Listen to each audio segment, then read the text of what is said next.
Wooden touch Bhanwarnath Azamgarh, a complete hardware store.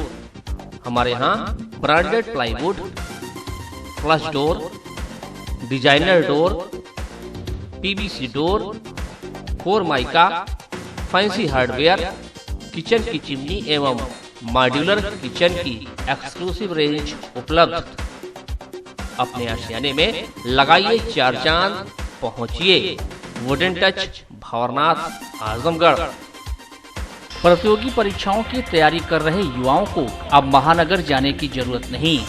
आपके शहर आजमगढ़ के हाईडेल निकट हाफिजपुर चौराहा में खुल गया मानव इंस्टीट्यूट ऑफ कॉम्पिटिटिव क्लासेस, जहां ऑनलाइन ऑफलाइन माध्यम से bank, railway, SSC, UP, PCL, CET, UPSI, NTPC and foundation की तैयारी कराई जा रही है। कहीं भी कभी भी 24 घंटे मानव इंस्टीट्यूट की क्लास से जुड़कर अपने भविष्य के सपने को कीजिए साकार।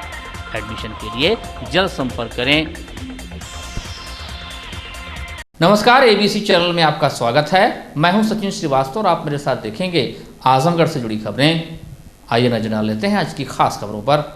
आजमगढ़ के रौनापार थाना क्षेत्र के देवारा इस्माइलपुर में आकाशीय बिजली की चपेट में आने से 2 चरवाहों की मौत हो गई। मौके पर पहुंची पुलिस ने शव को कब्जे में लेकर पोस्टमार्टम के लिए भेजा। प्राप्त जानकारी के अनुसार देवारा इस्माइलपुर गांव निवासी 52 वर्षीय भीम पुत्र स्वामीनाथ यादव व 25 वर्षीय प्रमोद पुत्र हरिश्चंद्र घर से 1 किलोमीटर की दूरी पर सीवान में भैंस चराने गए थे। मंगलवार अपराह्न 2:30 पर तेज बारिश के साथ आकाशीय बिजली गिरने से दोनों इसकी चपेट में आ गए। दोनों चरवाहों की झुलसने से मौके पर ही मौत हो गई। घटना की जानकारी मिलते ही तहसीलदार मयंक मिश्रा पुलिस के साथ मौके पर पहुंचे। पुलिस ने पंचनामा कराकर शव को पोस्टमार्टम के लिए भेज दिया। इस घटना से परिजनों का रो रो कर बुरा हाल है।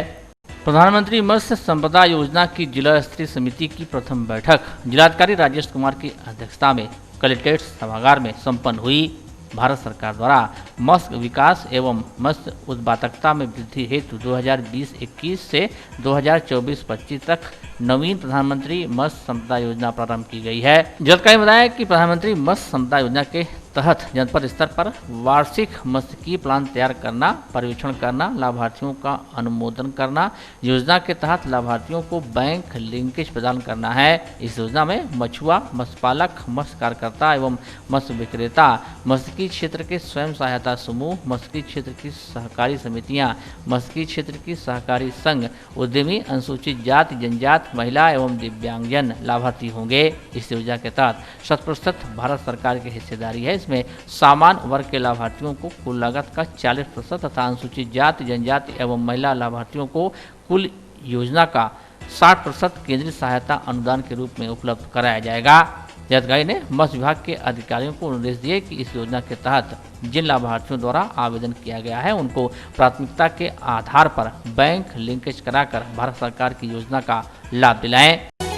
देखो मुल्क मराठों का यह यहाँ शिवाजी डोला था, मुगलों की ताकत को जिसने तलवारों पे तोला था। हर पर्वत पे आग जली थी, हर पत्थर एक शोला था, बोली हर हर महादेव की बच्चा बच्चा बोला था। शेर शिवाजी ने रखी थी लाज हमारी शान की, इस मिट्टी से तिलक करो ये धरती है बलिदान की।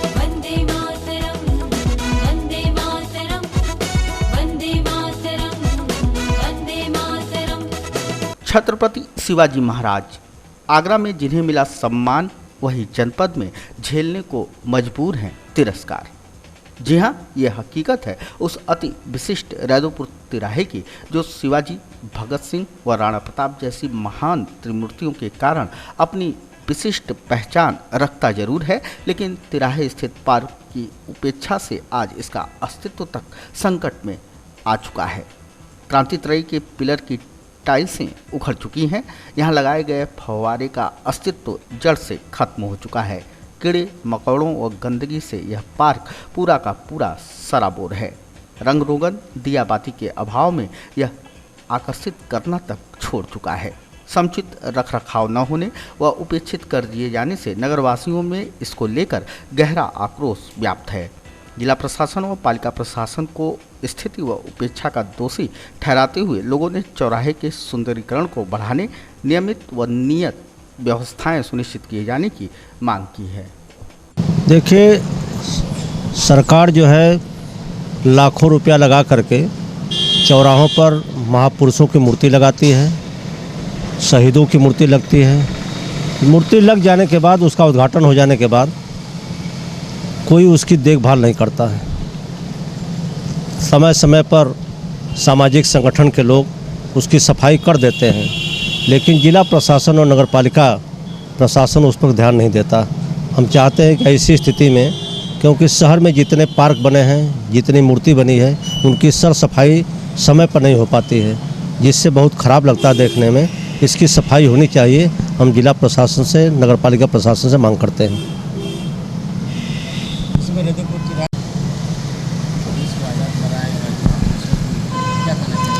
हम इस पर एक कहना चाहेंगे कि जो शहीदों की मूर्ति लगी है, इससे हमारे चाहे नौजवान हों, चाहे दूसरे सामाजिक संगठन के लोग हों, चाहे आम नागरिक हों, इससे प्रेरणा लेते हैं कि हमारे महान स्वतंत्रता संग्राम सेनानी जो शहीद हैं, जो देश को आज़ाद कराए, और समय समय पर इनसे प्रेरणा लेकर के लोग काम करते हैं, उससे प्रेरणा लेते हैं और आने वाले दिनों में आने वाली पीढ़ियों को समझाते हैं कि ये शहीद जो मूर्ति लगी है, ये इस बात का प्रतीक है कि कितने महान व्यक्तित्व के लोग थे, जो देश के लिए, देश की जनता के लिए और समाज के लिए देश को आज़ाद कराए। लेकिन आज इनकी मूर्ति को देख करके ये तरस आती है कि कोई देखने वाला नहीं है। हम इस अवसर पर जो तिराहे पर मूर्ति लगी है, हम इसी का उदाहरण लेते हैं। और जिन शहर में जो लगे हैं, मूर्तियाँ लगी हैं, जो पार्क बने हैं, उस पार्क में जो मूर्तियाँ लगी, उसको छोड़कर बस यही हम बता रहे हैं कि बस इसी को आप देख लीजिए।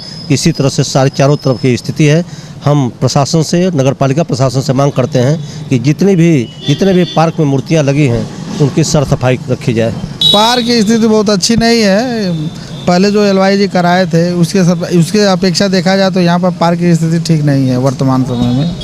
जी, क्या लगता है कि पार्क में लाखों रुपए इसके बाद इसकी जिम्मेदारी आप मांगते हैं? ये जिम्मेवारी तो जो यहाँ नगर पालिका है, मतलब जो जिनके हैंड ओवर होगा वही देखेंगे। जैसे जिला प्रशासन देखेगा, यही देखेंगे लोग। लाखों रुपए लगा के छोड़ दिया जाता है। अब रुपये के बारे में तो हम नहीं जानते कितना रुपया लगाया गया है, मगर जो जिसके अंदर हैंड ओवर होगा वही ना देखेंगे। जैसे जिसको इनकी जिम्मेवारी दी गई होगी वही लोग देखेंगे। पार्क को सुंदरीकरण होना चाहिए, साफ सफाई नहीं भाई, साफ सफाई तो होना ही चाहिए। साफ सफाई, उसका देखभाल रहना चाहिए, ठीक ठाक से होना चाहिए, जैसे अच्छा लगे समाज को, जो वो लोग हों। देखिए, जो टाइल्स लगी है वो गिर रही हैं। उसके बाद इसकी बोरिंग तक नहीं हुई है। फुहारा जो लगा उसको लोग खोल ले गए। लगा पहले दिन चला, उसके बाद लोग पैसा पास करा के फुहारा सारे खोल ले गए। अगले दिन हम लोग आके देखिए, इसमें कुछ नहीं रह गया था। वैसे ही बाकी फूल फ्लावर देखिए, वो मनीष वाले हैं, वो लगाए हैं। हम लोग केयर करते हैं, थोड़ा अगल बगल से जितना सही हो सकता है उतना करने की कोशिश करते हैं। अब आगे देखिए क्या क्या होता है इसमें। क्या आपके कहने का मतलब 1 लाख करोड़ रुपया खर्च हुआ इस पार्क के लिए? नहीं, कहाँ खर्च हुआ है? आपको देख के लग रहा है लाख करोड़ रुपया खर्च हुआ है? अगर कोई कह दे इसमें लाख करोड़ रुपया खर्च हुआ है तो फिर कुछ आगे कहा जा सकता है। पार्क को सुंदरीकरण के लिए पैसा आया हुआ था? क्यों नहीं आया था भैया? आया था तभी तो काम हुआ, लेकिन काम कुछ हुआ नहीं। पैसे तो लग गए सरकार के, लेकिन आप बाकी उसके अंदर से हालत जाके देख सकते हैं। शायद तो उसका मोटर भी खोल ले गए होंगे जो अंदर रहा होगा। फुहारा का मतलब है पहले बोरिंग होनी चाहिए ना भैया, तो उसमें बोरिंग ही नहीं करवाई गई है। टेम्परेरी करा के बस एक दिन चालू कराया गया, किसी दुकान वाले सप्लाई लेकर, उसके बाद चालू हो गया, फुहारा लोग बंद कर दिए। उसके बाद कोई देखने भी नहीं आया, ना उसमें कोई आगे कार्य हुआ। क्या चाहते हैं? सबसे चाहते हैं तिराहा अच्छा हो जाए, फुहारा चलता रहे। किसकी जिम्मेदारी मानते हैं आप साफ सफाई की और बारे में? अब जिम्मेदारी तो हमारे चेयरमैन साहब की है। जिस इलाका उनके अंडर में आता है, नगर पालिका में आता है, तो चेयरमैन साहब की जिम्मेदारी है कि वो आगे कुछ करें इसके लिए। क्रिश्चियन हॉस्पिटल सेवा संस्थान के स्कूल ऑफ नर्सिंग का जीएनएम का 14वां बैच देश सेवा के लिए समर्पित हुआ। बैच की 90 नर्सों को समारोह का आयोजन कर भावभीनी विदाई दी गई। स्कूल के प्रबंध निदेशक डॉक्टर अशोक सिंह व मुख्य अतिथि श्रीमती बीना सिंह ने सभी छात्र छात्राओं को मोमेंटम प्रदान करते हुए उनके उज्जवल भविष्य की कामना की। समारोह को संबोधित करते हुए डॉक्टर अशोक सिंह ने कहा कि वैश्विक महामारी के इस दौर में देश नर्सों की कमी से जूझ रहा है। उस कमी को पास आउट हुई ये नर्सें अब पूरा करेंगी। उन्होंने कहा कि 3 वर्षीय इस कोर्स के जरिए योग्य व प्रशिक्षित नर्सें राष्ट्र सेवा के लिए तैयार हैं। चिकित्सा सेवा में नर्सें व डॉक्टर एक दूसरे के पूरक हैं। बिना नर्सों के चिकित्सक अधूरे हैं और बिना चिकित्सक के नर्सें अधूरी हैं। ये हमारे स्कूल ऑफ नर्सिंग की 3 वर्षीय जीएनएम डिप्लोमा जिन बच्चियों ने प्राप्त किया, जिनके फाइनल एग्जामिनेशन हो गए, उनकी आज विदाई समारोह है। चूँकि देश कोरोना से लड़ रहा है, इसलिए इस समय उत्तर प्रदेश गवर्नमेंट ने इनकी परीक्षाएं करा दी। अब आज इनको हम लोग देश को समर्पित कर रहे हैं, इनको विदा कर रहे हैं यहाँ से, ताकि जा करके जो देश में नर्सों की कमियाँ हैं उसको पूरा करें और कोविड से देश को और समाज के लड़ने में मदद करें। ये हमारा 14वां बैच है, 2017 बैच है जो अपने ट्रेनिंग को पूरा किया है और 90 बच्चियों को आज हम लोग राष्ट्र को समर्पित कर रहे हैं। संस्था का लक्ष्य रहता है, संस्था तो एजुकेशन कराती है। हमारे यहाँ गवर्नमेंट ऑफ इंडिया से और उत्तर प्रदेश सरकार से मान्यता प्राप्त तमाम कोर्सेज चलते हैं। उसमें एक जीएनएम डिप्लोमा भी है और GNM general nursing and midwifery diploma करने के बाद अस्पतालों में नर्स के रूप में इनकी नियुक्ति होती है।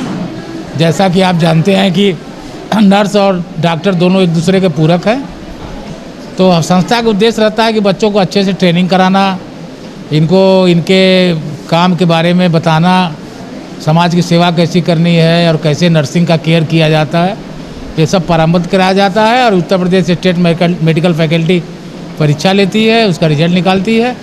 तो वही बच्चे हैं जो यहाँ पास होकर के निकल रहे हैं और ये देश और समाज की सेवा करेंगे। हमेशा से संस्था का उद्देश्य रहा है सर्वे भवन्तु सुखिनः सर्वे सन्तु निरामया। भारत रक्षा दल द्वारा शासकीय अधिकारी नगर पालिका परिषद आजमगढ़ को संगठन के जिला कोऑर्डिनेटर डॉक्टर राजीव पांडे के नेतृत्व में ज्ञापन सौंपकर राहुल प्रेक्षागृह सिधारी के बगल में स्थित सुंदरनगर कॉलोनी को मुख्य मार्ग से जोड़ने वाले मार्ग जो वर्षों से क्षतिग्रस्त है उसे सही करने की मांग की।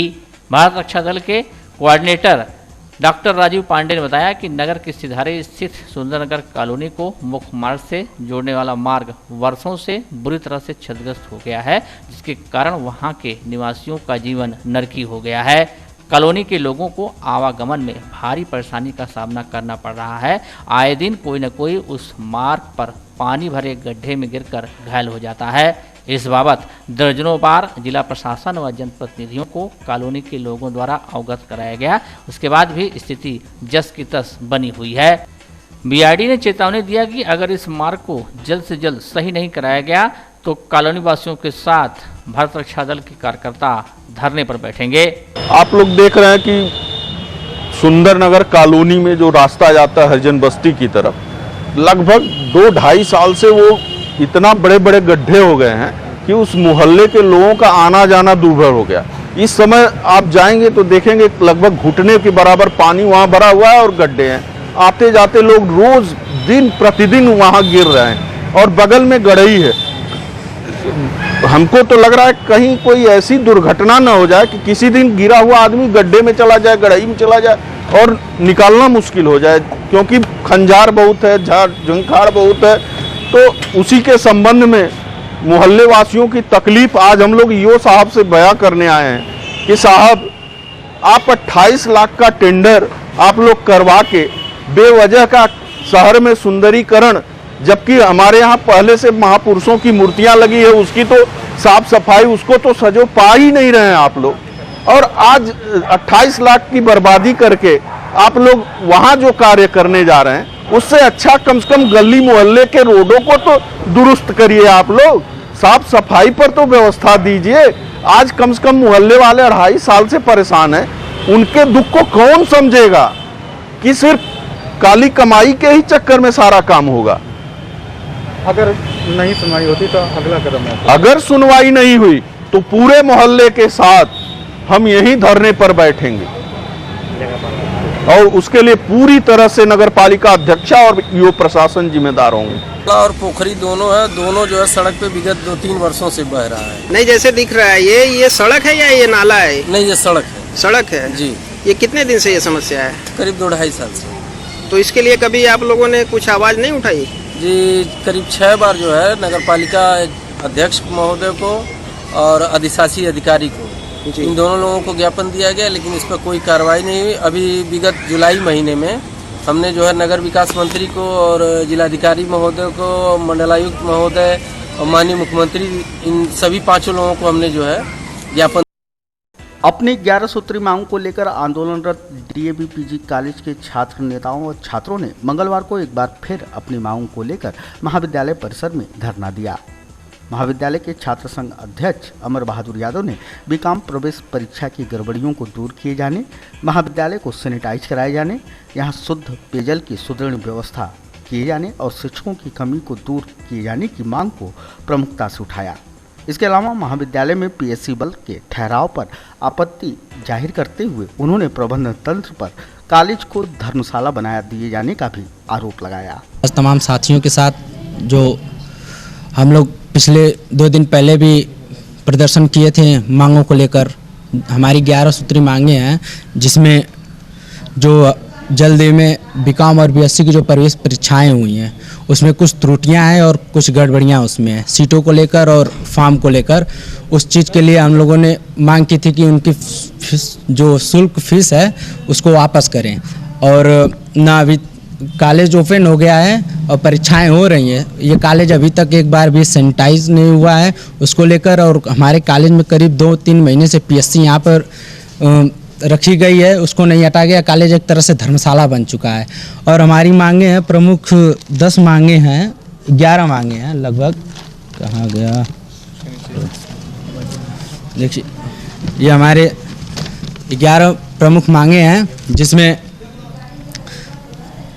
जिसमें शौचालय की उचित व्यवस्था और पानी पीने की हमारे कॉलेज में एक ही आ रहा है, वो भी खराब है। साफ पानी पीने की व्यवस्थाएं नहीं है और तमाम जितनी अव्यवस्थाओं को लेकर, हम पढ़ाई को लेकर, यहाँ टीचर तक उपलब्ध नहीं है, 2-2, 3-3 महीने तक क्लास नहीं चलता है। उन सभी मांगों को लेकर 11 हमारी सूत्री मांगे, उन सभी मांगों को लेकर हम चाहते हैं हमारी जल्द से जल्द मांगे पूरी कर दी जाएं। अगर नहीं हमारी मांगे पूरी होंगी तो ये धरना अनिश्चित काल तक चलेगा, जब तक हमारी मांगे नहीं पूरी होंगी। अभी तक उस दिन भी धरने बैठे थे, नाम से प्रबंधक समिति या मैनेजर कोई भी या कॉलेज प्रशासन से कोई आश्वासन नहीं मिला। आश्वासन मिला कि 2 दिनों तक, 2 दिन बाद आप लोगों की मांगे पूरी कर दीजिएंगे, लेकिन उसके बाद कल हम लोगों ने 1 दिन का और टाइम दिया, आज मांगे नहीं पूरी। आज फिर से हम लोग का धरना स्टार्ट हुआ है। जब तक हमें कोई एक लिखित नहीं मिलेगा तब तक हम लोग का जारी रहेगा निश्चितकालीन तक। आजमगढ़ के देवगांव कोतवाली क्षेत्र के निहोरगंज बाजार में बीती रात चोर सर्राफा की दुकान में सेंधमारी करके 13,000 रुपये नगद और हजारों के आभूषण चुराकर चंपत हो गए। प्राप्त जानकारी के अनुसार देवगांव निवासी रवि सेठ निहोरगंज बाजार में किराए की दुकान में सर्राफा का व्यापार करते हैं। सोमवार की शाम रवि दुकान बंद कर घर चले गए। मंगलवार सुबह जब दुकान खोलने गए तो देखा कि उनकी दुकान में पीछे से सेंधमारी की गई है। सेंधमारी करके चोर अंदर घुसे और 13,000 रुपये नगद के साथ ही हजारों के आभूषण चुरा ले गए। इसके बाद चोरों ने एक मेडिकल स्टोर में भी सेंधमारी की कोशिश की, लेकिन सफल नहीं हुए। मुझे 4 ठिलाठी डाले जिनिस मांग के दिखावा दे जो सब रहल, बाकी सामान बचा। कितने कीमत का है लगभग? लगभग 3-3.5 ग्राम में अंगूठिया रहल कुल और 4-4.5 ग्राम में लकीटिया। कीमत कितना हो जाए लगभग? 1 लाख से कम या ज़्यादा? नहीं, 1 लाख से कम।